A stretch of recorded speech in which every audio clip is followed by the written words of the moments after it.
So today I'm going to show you how to resize any picture using Canva. And guess what? It's free of charge. So let's get into it.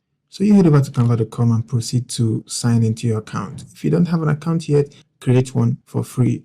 What we're going to do in this video, we just need the free Canva. We don't need the pro.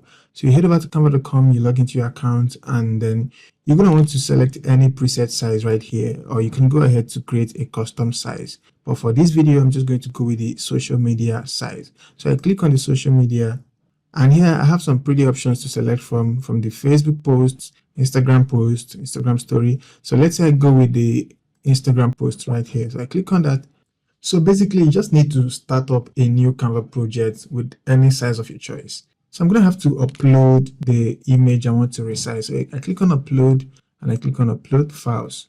Of course, I'm going to select the image I wish to resize. So let's say I wanted to resize this image.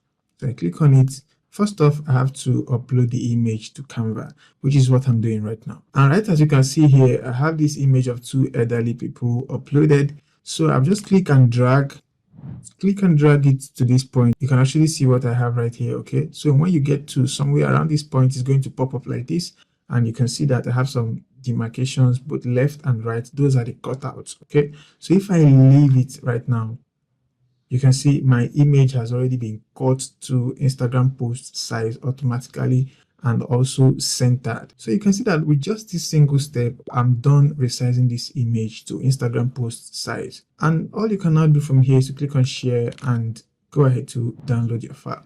So let me show you another way to do this. I will just undo this.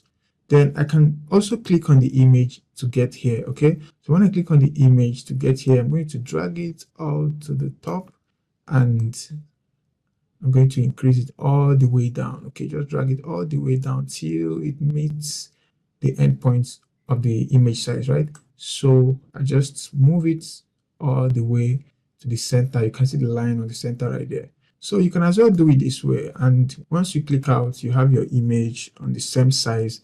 Okay, so you just go ahead and click on share and click on download, and I want to leave the file type as a PNG and click on download. So when the download is done, I'm going to click on it to open it up and let's see what we have here. Okay guys, you can now see that we have this beautiful picture resized in less than 1 minute. So I hope you found this video very helpful. I'll see you in the next one.